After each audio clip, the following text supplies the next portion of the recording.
Hi, my name is Stephen Hanson. What follows is a conversation between myself and Michael I. Jordan. This is based partly on a paper that was written by Jordan in the last year concerning artificial intelligence and what it is. The title of this paper, that was published and republished a couple times now, one in Medium and one in IEEE Spectrum, is entitled partly "Stop Calling Everything AI." I wrote a rebuttal to this in Medium, and this interchange, in some sense, records the following discussion between the paper and the rebuttal. It was recorded on June 15th, 2021, and follows next. Let me just state what I think you said, and you tell me where I'm wrong if I am.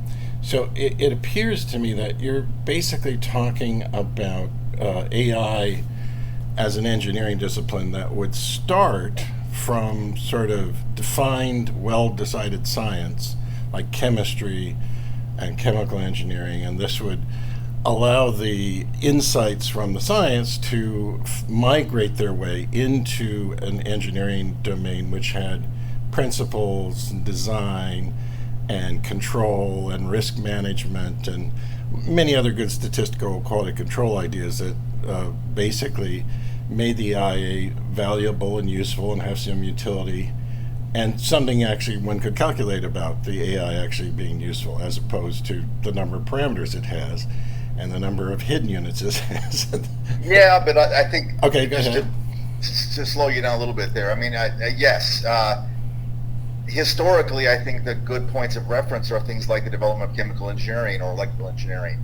That there was an existing science and understanding, and there was an appetite to build real-world systems that had huge implications for human life. So chemical factories didn't exist before some point. They started to exist. Now, I don't think it was the true quite that the science was all worked out and they kind of just applied it and made it happen. People tried to build things, and sometimes they work and sometimes they probably learn by doing. So I don't necessarily think it has to be science first and then engineering.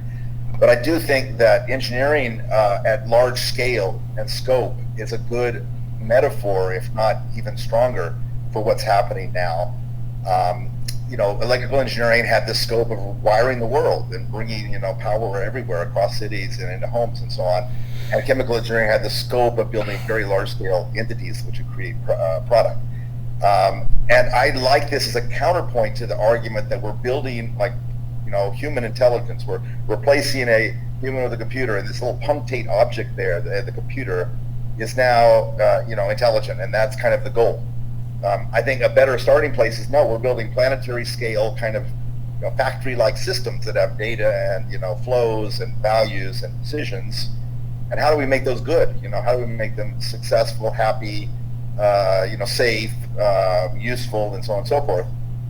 So I like that as a better starting place for what we're doing in our field. And if you want at the end of the day say that overall network is intelligent or it's robust or it's adaptive or whatever, that's fine with me. The goal to me wasn't to kind of, to define the intelligence and then create it. It was rather to build useful, good, big systems. And I think that's what's happening. So in the real world, it's not academics we're talking about here. We're looking out in the real world, we see it. I think in the 40s and 50s, people saw real factories being made, real chemical factories. And that helped to spur an academic discipline. But I think it started in the outside world. Yeah. Right. Okay. Yeah. That's certainly where I was going with this.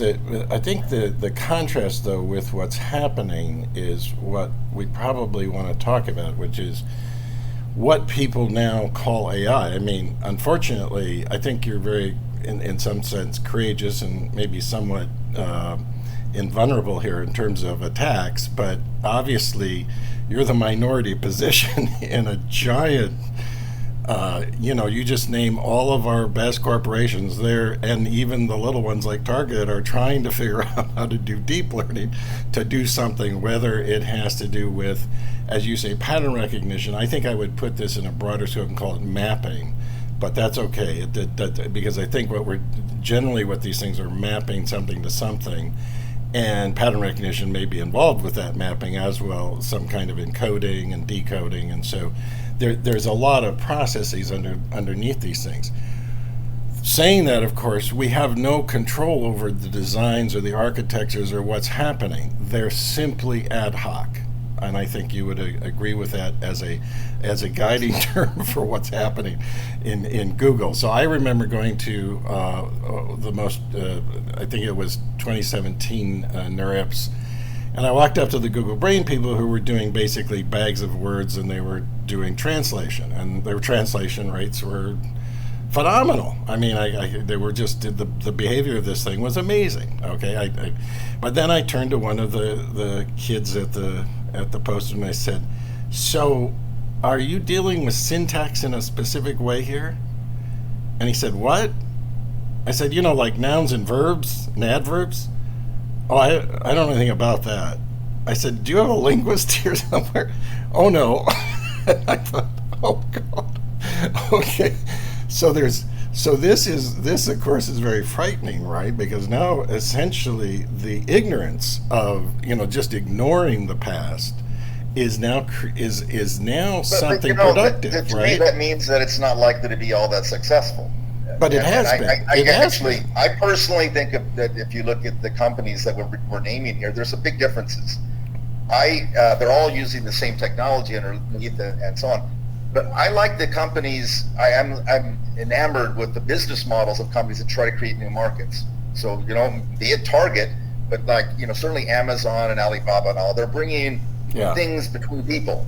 Products are being moved around in the real world, and I think the level of innovation at a place like Amazon is far outstrips Facebook and Google. And I'm going to be controversial there, but I don't. Google did an amazing thing in the '90s. That the search box. It was, way better than anybody else, and it's changed humanity. It's extremely important. 48 series, right? Right. Yeah. So they did that, and I don't think it's gotten a whole lot better. No. Frankly. No. With all that technology, and so partly it's just a harder problem, but a lot of times now they just point you to Wikipedia. Yeah. And Wikipedia to me is as good an example of the use of technology for human good as anything any of these other companies have done, frankly. Yeah, yeah. And so Google, what innovations did they do after that? You see, it's really hard for me to kind of point to much. Yeah. They did an advertising market. That's so they could make money. Well, fine. Yeah. They, did Android, but that was sort of, not so, the innovations limited. They then did like Microsoft Office in, distributed way. Did a lot better job with GDoc. Yep. I use that every day. I could just keep going on. And to this day, I don't see those companies as the use of AI. Other than the buzzword and some of the show off kind of stuff, I don't see it changing humanity and building new business models and new ways of interaction. Facebook similarly, and so I look at a company. for my inspiration out in the real world, I look at Amazon. I say, look, they're innovating. They're the ones who did the cloud, right? They're the ones who did Alexa. They're the ones that it continued to innovation. Well, Alexa is not the greatest thing on earth. I mean, it's mostly. No, but it's changed. It's in people's homes. I spend half my time yelling at the Alexa. No other company put something like that in front of all the other. I get it. So they have a platform. They have a platform. So the innovation is coming because they're actually delivering real product in the real world. It's not this virtual thing that they're advertising against. They have to make money other ways.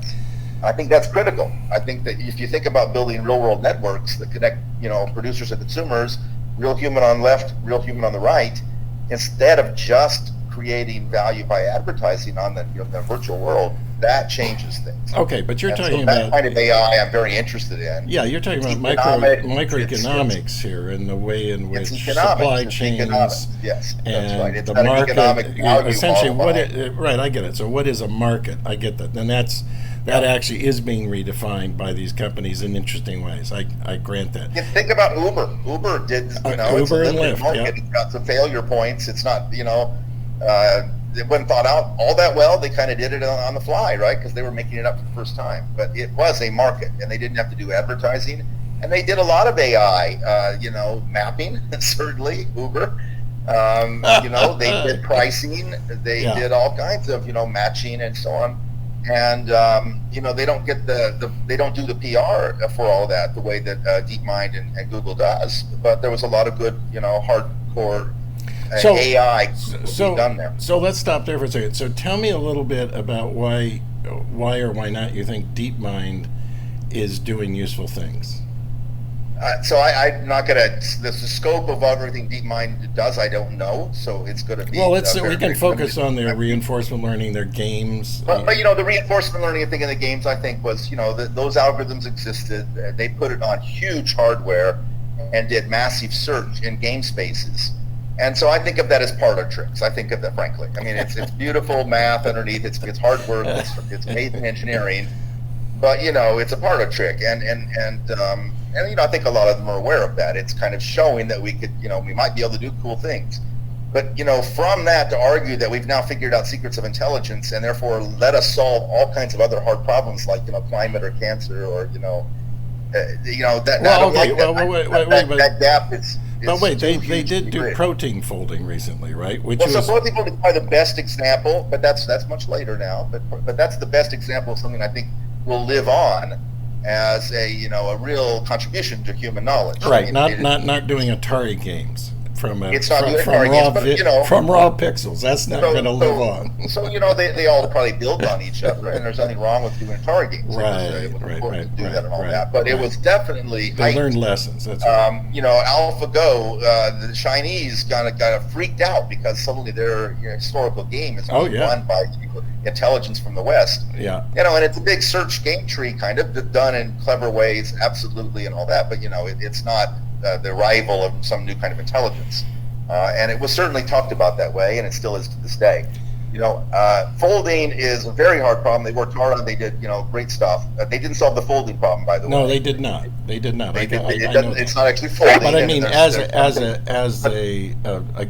benchmark, the one thing they seem to be very good back is beating benchmarks. That's what they went well beyond what existed, and that's good science. If they just did stuff like that, I'd be kind of happy. But calling it AI still annoys you. No, it's not AI. I mean, it's optimization and statistics and biological knowledge all brought together in a good engineering world. It's definitely not that some. I used a phrase at some point because I had read the DeepMind CEO. It says something like, "Let's solve intelligence, and therefore then after that it'll solve other problems. We won't. It'll solve." And that's just so wrong in so many levels. And I in one of my articles I said something like, what if chemical engineers had thought this way? Let's solve intelligence first, and then the intelligence will know how to build chemical factories. It's just like, no. And so the protein folding is a good example. Let's figure out protein folding, and let's work on it, and then we'll contribute to biological knowledge and so on. Well, we didn't figure out intelligence, and it figured out how to predict protein structure. But our good friend Tom Dietrich does spend a lot of time using machine learning, and I know he uses various kinds of deep learning models as well, doing pharmaceutical discovery or drug discovery, and these are obviously very important kinds of applications as well. And again, I see these as interesting mapping problems. But let's go back to the heart of kind of what your argument is here about what AI is and what it, and for me this goes back to the 70s, and you remember the 70s. I'm sure you do. when PDP was still kind of in an early phase before Dave and others and yourself, of course, were trying to figure out various kinds of paradigms to use here. But there was a tension that you brought up between, let's say, McCarthy and Wiener, in terms of cybernetics and whatever AI was. But there's something else having to do with kind of, so our friend Terry Sanowski worries a lot about whether or not there's brain science that could inform or inspire certain kinds of directions. And of course, he sees the 1970s and 80s with Jeff Hinton as a kind of, a reification of what was happening in our trying to understand something about simple parallelism, associationism, locality, you go down the list of things, and those algorithms are very distinct from what else was happening in this time period. So two of my colleagues here, who are one no longer with us, Jerry Fodor and Zenon Polishin, spent a lot of time trashing the PDP and connectionist kinds of views, partly because they thought that the brain was, in some sense, and this is just a bad metaphor on their part, they thought they were looking at quantum mechanics or something, which is absurd. Well, but they said the brain is so complex, we're never going to understand it. So what we have to understand is the intentions, the beliefs, the reasoning, the thoughts, the stuff that makes the mind. And the mind, of course, from a psychologist's point of view, if we include Descartes in the story, is separate from the brain. And if you take the constraints that come from your intentions and the various sorts of behaviors you do that we can infer those things from, then what we're looking at is something that is a constraint on what brain function should look like or what brain structure should look like. And they wrote a book on that, and that's one of their famous books where they attacked, and Zenon was particularly argumentative about this. And of course he was pushing back in the 70s expert systems, which is a spectacular failure in some sense, which was culminated by Bobby Inman's sort of trying to defend from the fifth generation attack of the Japanese back in this time period. Remember, he created this MCC thing in Austin. There was like $100 million put into this, partly for machine translation, partly for Doug Lynette, who you may or may not remember, who was building knowledge. Of course. He was building knowledge systems. Yeah, I was one of the people that had gone down there because Bell paid $1 million. All these corporations had to pay MCC $1 million, and they could send 4 people. I was one of the lucky 4 people. We went down there, and I listened to Doug explain to us how one day there would be a cloud. You got that right, and you'd be able to plug into it, and artificial intelligence would come out of it, and it would just transform whatever you were doing and make your life better. A lot of this becomes science fiction comfortably. But I'm just saying. I'm very familiar with the PDP, his story. That's history. Well, no, and I'm not trying to lecture to him. I'm just trying to get to one point: is that this tension has been around for a long time, and I think someone might mistake your critiques of the deep learning and other as part of that tension. I don't think it is. I don't think it has any connection to this. It seems to me you're coming from an orthogonal direction that doesn't have anything to do with this old debate about mind and brain and all of that. I think you're right. And I think you would probably also agree that you could look at the brain as a neuroscientist and think about, for instance, one. Yeah, so there's these procedures, and we know that they're brain-based. The implicit information being striatum and explicit information being in medial temporal lobe. And these two areas interact. And, in the implicit case, we just know what to do. If I give you some olive oil and basil and garlic, you'll make pesto sauce. You don't actually have to look it up and follow any specific directions. And if I tell you something that is about the capital of New Jersey, you'll remember that in some explicit fashion. These are different procedures. What I want to emphasize is that, yes, I learned that history too, psychology and neuroscience, but I've moved away from that. I don't think that's a perfectly fine, dialogue to have and research areas to work on. But Doug Engelbart was a computer scientist in that era in which, it was all about building artifacts that help augment human intelligence. Right. And so the artifact itself did not have to be intelligent. We're not working on AI. And they were explicitly, pushing back on the Minsky and, McCarthy point of view. And I think rightly so. And I think that they were right. If you look back at the 70s, 80s and all, forget all this PDP and brain and all that. That's a perfectly fine sideshow relative to what really happened was that artifacts were built that changed the world. Devices and and search engines and so on and so forth. They augmented human capabilities on many, many levels. And so that's a third thing. There's kind of, Minsky-Papert, or Minsky, McCarthy. Let's put human thought in the computer, right? And then there's cybernetics, which was, I think, much more allied to what I called this II perspective, the Internet of Things, the build the big system. Yeah. That's what Wiener had in mind. He wasn't trying to replace human intelligence. But there's a third thing, which is really the Engelbart, hey, we got computing, let's make it human life better, safer, bigger, augmented. And I still think that's going on. I think that's very much what we're really often trying to do when we're building all these kind of systems. If we think it through, we think about the end state of what makes the human life better. How do we build a transportation system or finance system or a commerce system that overall makes everybody's life better? And there's trade-offs and how you identify them and how do you build them in, and learning systems. How do they learn so that all this sort of happens? And now you also, then that opens up you to a bigger view on learning. Learning is not just what the brain does. Economies learn. Sure. Economies learn. They are not brain science. They are not psychological science. It's not about explicit. It's about an economy which is adaptive, and it has its own forces, its own dynamics, such that things change and they're robust. And that can last for decades or even centuries in some cases. That's also part of the bigger picture. But that's a very complex. When I moved away from neuroscience and psychology, it wasn't that I was looking back and saying that's crap, but I just saw that what they're missing here is this other perspective, and the two have to be brought together. And so I think that's kind of more cybernetics or Engelbart, and so I think that's kind of what's happened. The part about deep learning, though, and the brain, I really, I was next door to David Rumelhard, who did develop backpropagation. I watched him. It took him a year to do it. Right? By the time he'd gotten to the end, I had been taking some control theory classes. It was clear to me he had reinvented the chain rule, but he also invented the co-state equations, and it was all in control theory. And those guys did not do it for brain reasons back in the 60s or even earlier. Right? It was literally just linear algebra, linearized systems. And they were doing it to make better control systems. It was very much in the Wiener spirit.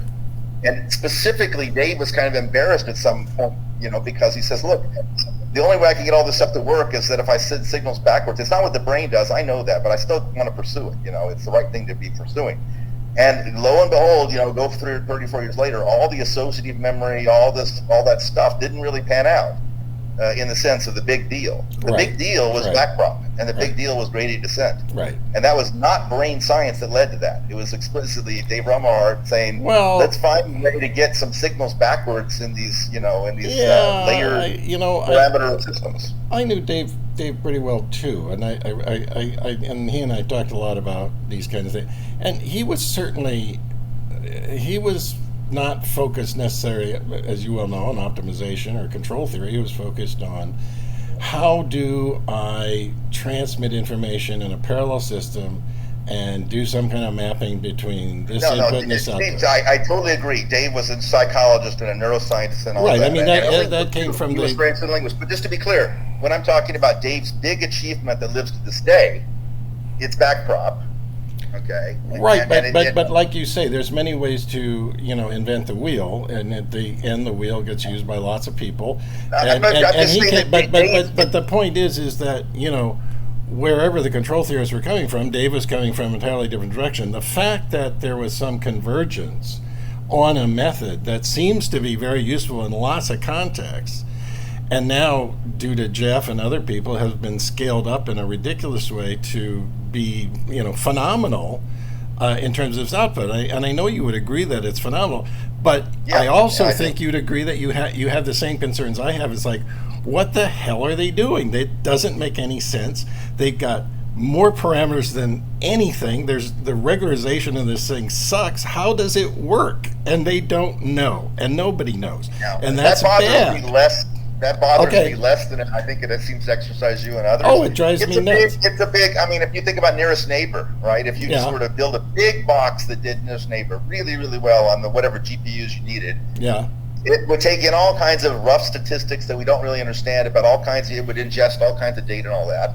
And out of that would come things we don't really understand. And it would be the same thing. Okay, so I don't have that I think it's an artifact that does an interesting mapping. It finds features. It does stuff like that. It's to be studied itself. But to me, there's more even interesting mysteries about how do you put systems like this in societies where they start to interact with humans, where there's strategic issues going along, where there's kind of who I communicate with, there's trust issues, there's economic valuation issues, and so on and so forth. It's just such a raft of issues there that are really interesting. And then the semantic stuff that you were talking about. How do you get these systems to actually start to reify some semantic knowledge and actually participate in our world not just mimic our world and not just kind of capture statistics about it. That's all they're doing, really. Let's be clear. They're optimizing and capturing statistics. How do they do that? Well, those are such interesting things. Those are the decades forward. And focusing on, how does these layered systems, do certain things. It's fine. I'm glad people are working on it, but it's not where my passion But is. it's not, no, I understand. I'm not trying to convince you to work on it. Trust me, it's not my intention. I'm just trying to get at what the overall goals of AI are and what it actually is right now. And so part of this, we can't deny whatever's happening with the deep learning and the architectures is some important thing. And I think there is a lot of emergent kinds of properties that come out of these systems that I don't think you can predict with, the covariance matrices and a bunch of probability distributions. It's just there's something else going on. Not saying that it's magic. Okay, I'm not saying that it can't be reduced to a bunch of differential equations and probability distributions. Of course it can, but the way that it bootstraps itself is very biological like. There is something very biological about this. And I'm actually, unfortunately, a brain scientist now. At least I have 2 scanners, and we've scanned 10 or 20,000 people by now, and I look at thousands and thousands of brains, and the brain structure is still kind of mysterious, right? We still don't. Kinda. What? Isn't it? Kinda. Yeah, no. I think in terms of the back half of the brain, we have better ideas. The front half of the brain is basically spaghetti. We don't know what's going. Prefrontal cortex is a mess. Have you figured out what all those backward connections from visual cortex are? Well, that's right. So the feedback is actually coming from parietal areas as well as prefrontal areas, and what it like massive. But what it looks like is it looks like a recurrent tracing back and forth. So it goes forward, goes back, goes forward, goes back. So it does look like a kind of a refinement system, something that's actually taking raw visual crap, which, by the way, the retina has torn into bits, right? There's nothing left of it, and it gets back to V1, and you're in columns that are looking at, which eye it comes from, ocular dominance, and then it's looking at little swirly angles. How the hell does that become the picture of a face? That should really be a question. How do you get from 6 cortical layers to anything intelligent? Talk about a mismatch between deep learning and the brain. The brain has 6 cortical layers. 6, not 6 million. 6. Yeah. And the wires underneath all those layers are just amazingly dense.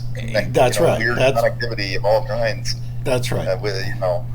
And there's a lot of people trying to map that out, like the genome, and this seems like hopeless. I've looked at some of their maps, and they're just ridiculously complex. There's nothing to know there. Well, so just to state it as clearly as I can in a format like this, I believe that's all wonderful, and that's a major part of our era, and it'll probably take decades, if not hundreds of years, to kind of start to really get that kind of Newtonian level understanding.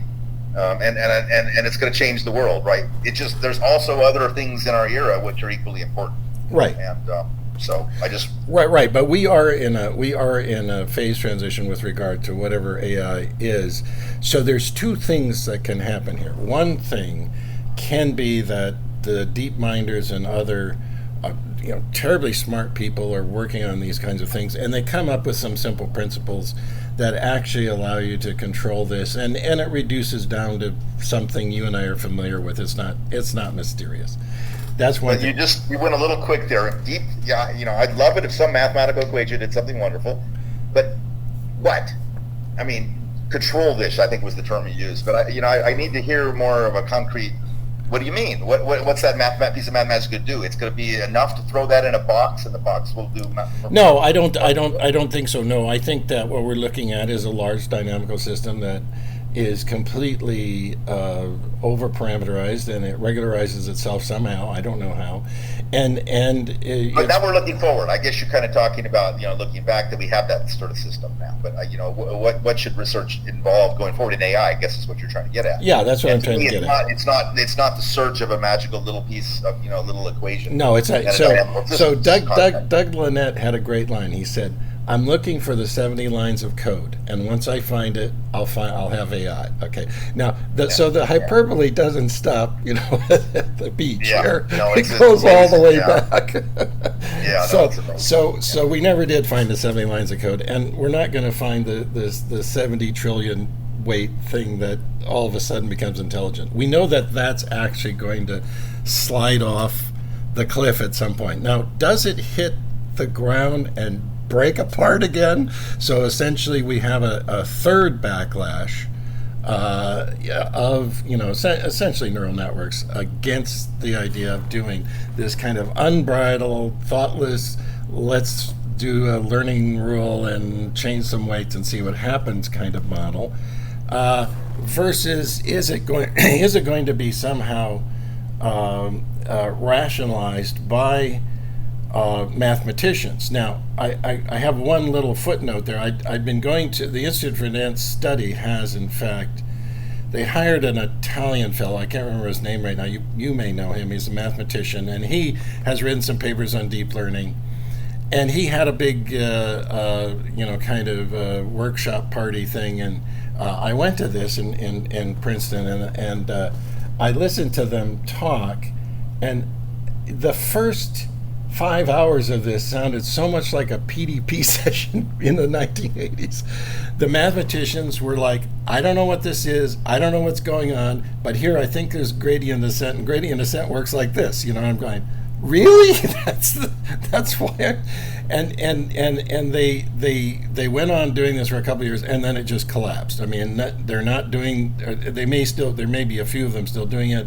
There's a lot of activity trying to figure out what deep learning is in that particular group, but it doesn't seem like this is subject to some kind of standard methods in terms of analysis, but you know more than I do about math. So again, you're off on it. I'm not trying. I don't think about. I mean, for example, I think about variational inequalities, which have to do with equilibria. Good. And how do you do gradient ascent? So like multiple agents can find regimes where they cooperate or compete and so on.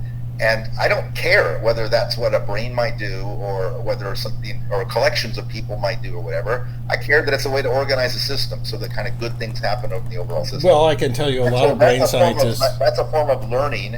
Sure. And mathematicians work on that. So in fact, the connection between gradient-based dynamics and dynamical systems and optimization and sampling and in the context of systems that find equilibria and multi-agent systems, all of that's super interesting and exciting.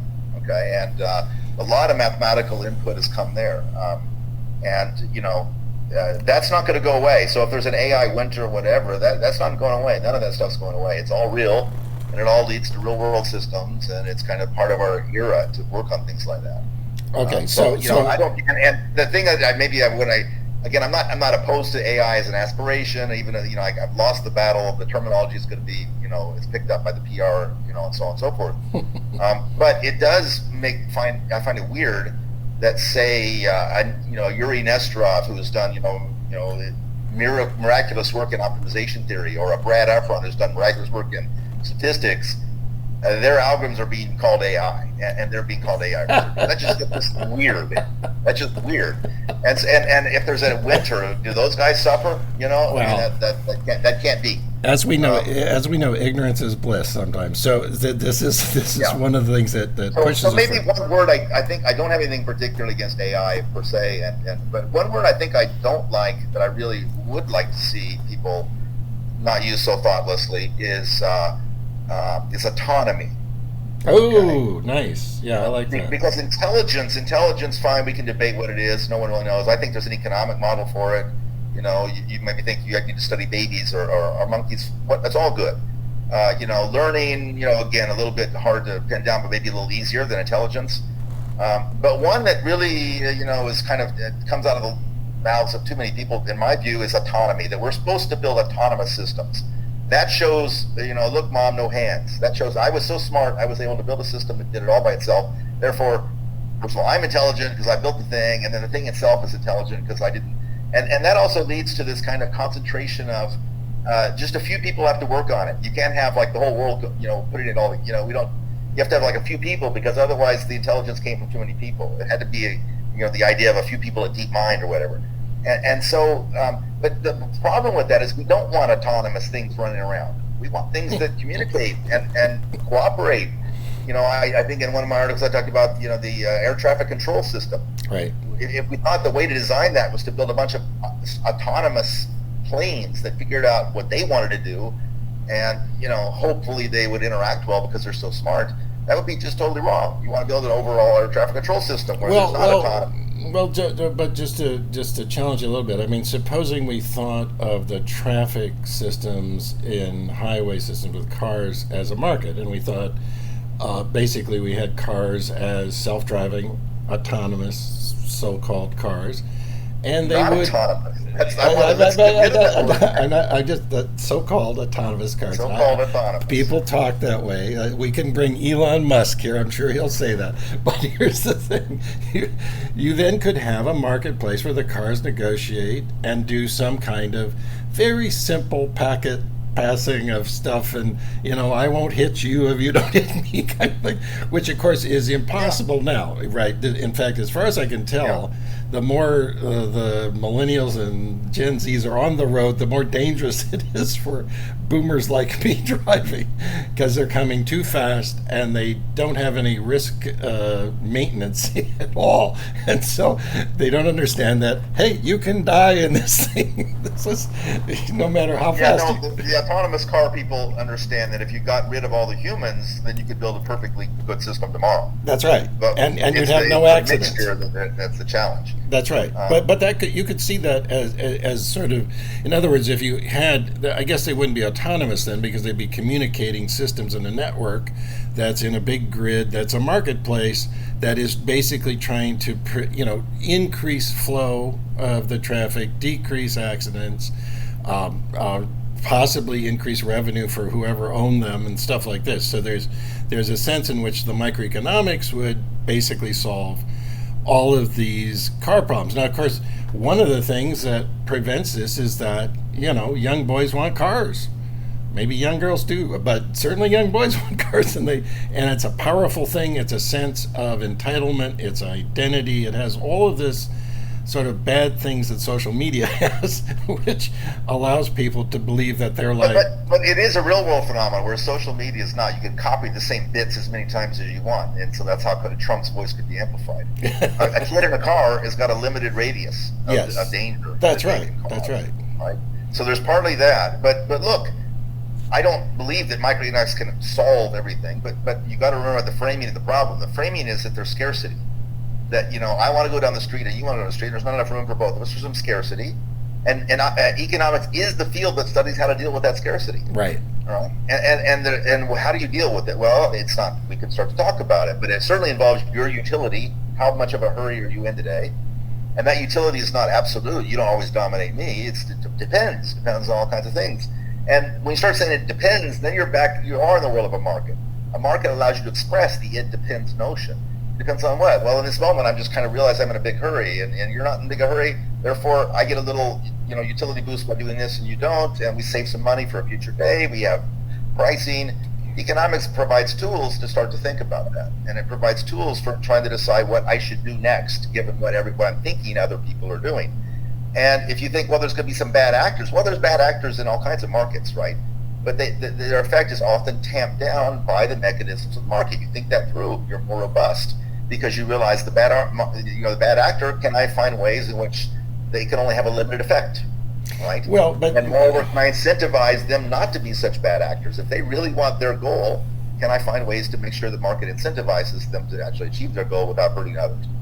If we don't start talking that language and we just build learning autonomous systems, then we're going to have to face those issues later rather than earlier. Agreed, but of course, where there's economics, there's politics.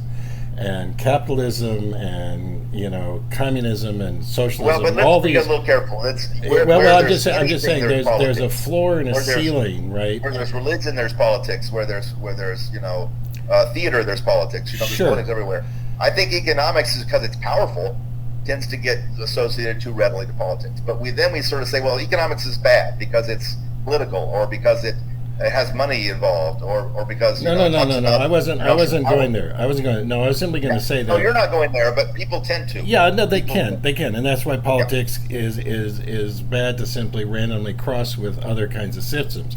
But here's the thing: in a capitalist system, you have definitely a floor and a ceiling, and so you can have people who have $1 billion and people who are homeless. Okay, and so in that perfect market, these bounds are not sort of modulated, and the question is, from a microeconomic and I think from an AI point of view, is how should they be modulated, if at all? In other words, so let's just be clear, markets are not one kind of thing. Just to reset one's mind a little bit, a kidney matching market is a market. Yeah, I understand. Kidney. I understand. I need a kidney. There's someone else out there that has one, and there's a market that allows you to kind of relate people's needs to people's desires. And all but that. Certainly, that's going to be money is not involved market. there for good reasons.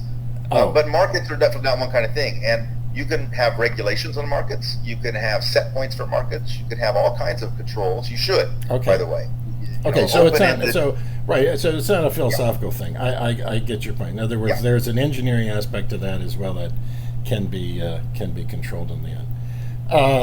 I was only going to take 10 more minutes here, but we can do this quicker. There's a paper I just read that our old friend Rich Sutton just stuck into the AI journal. I don't know if you've seen it.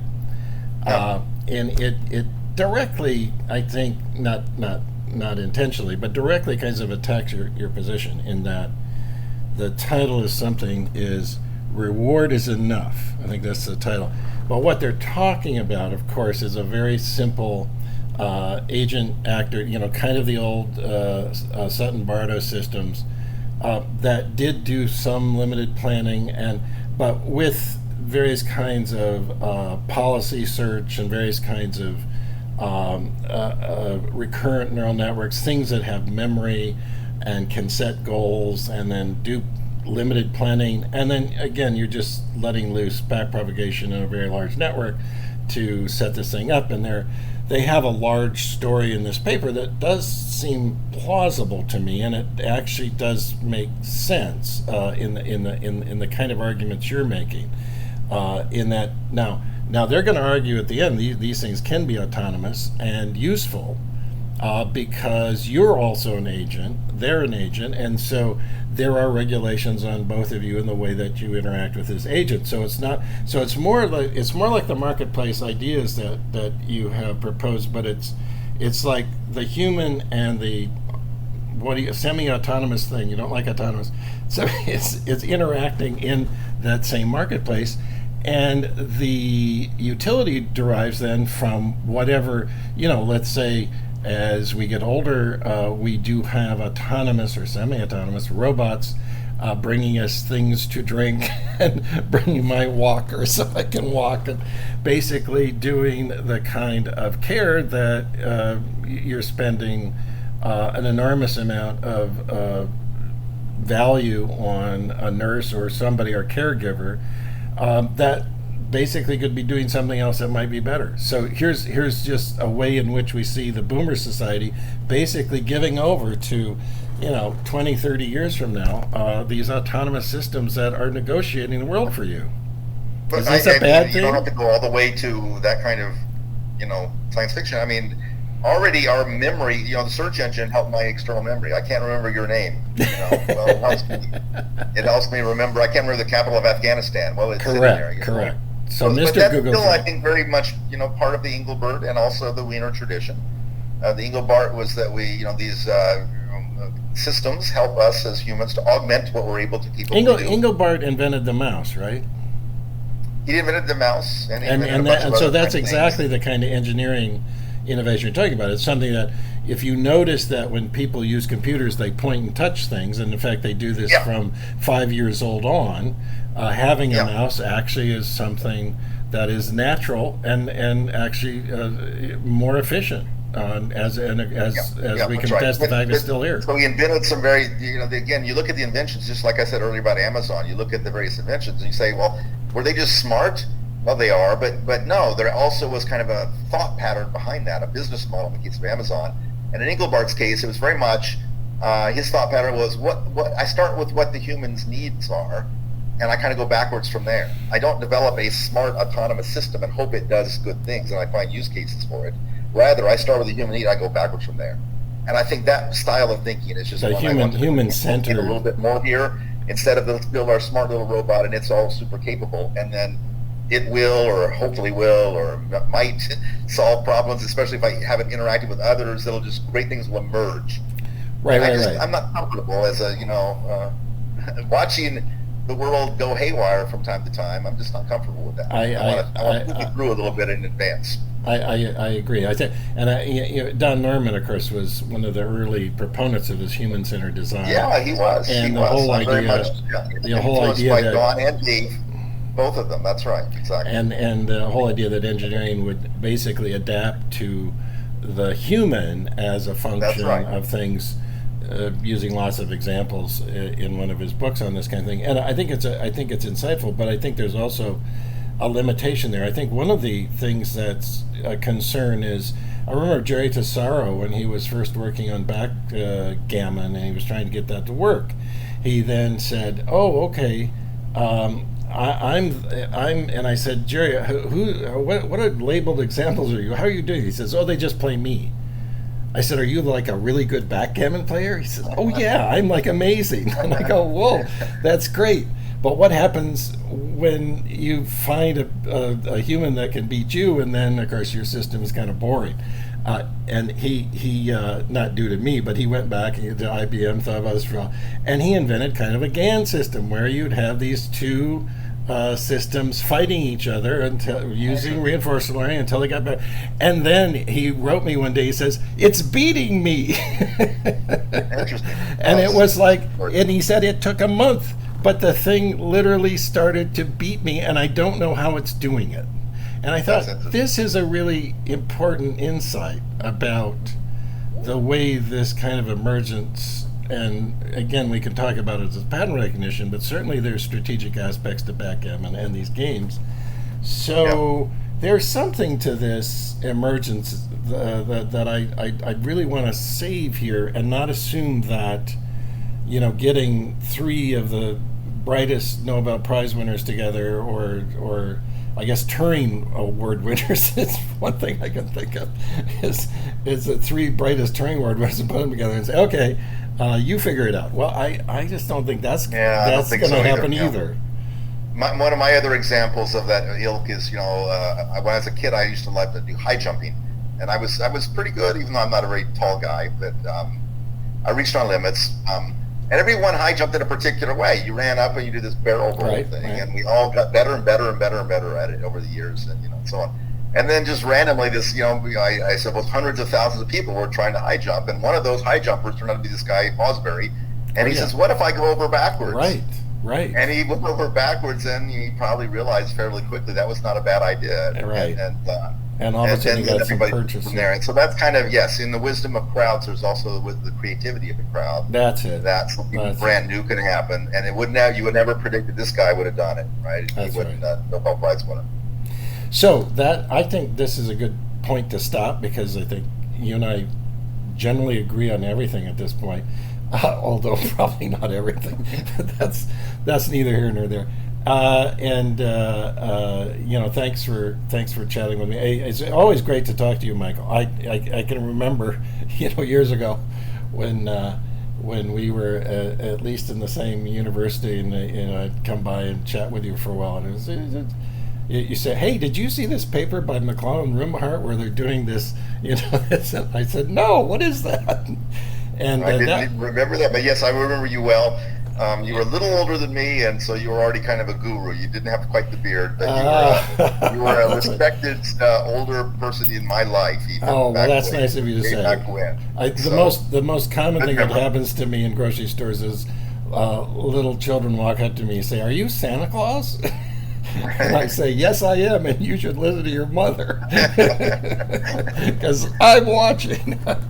Okay, guy. Right, I'll let you get back to your double espresso or whatever you're doing in Italy, and enjoying yourself. And let's chat again. I enjoyed this a lot, and maybe we can find something else to have fun about. Thanks a lot. That was a fun hour. I think we covered a lot of cool stuff. I think we got some points out that will be useful. Yeah. Okay. All right, Steve. Cheers. Take care. Cheers, Good guy. luck. Take care. Good luck with the lab. You too. Bye-bye.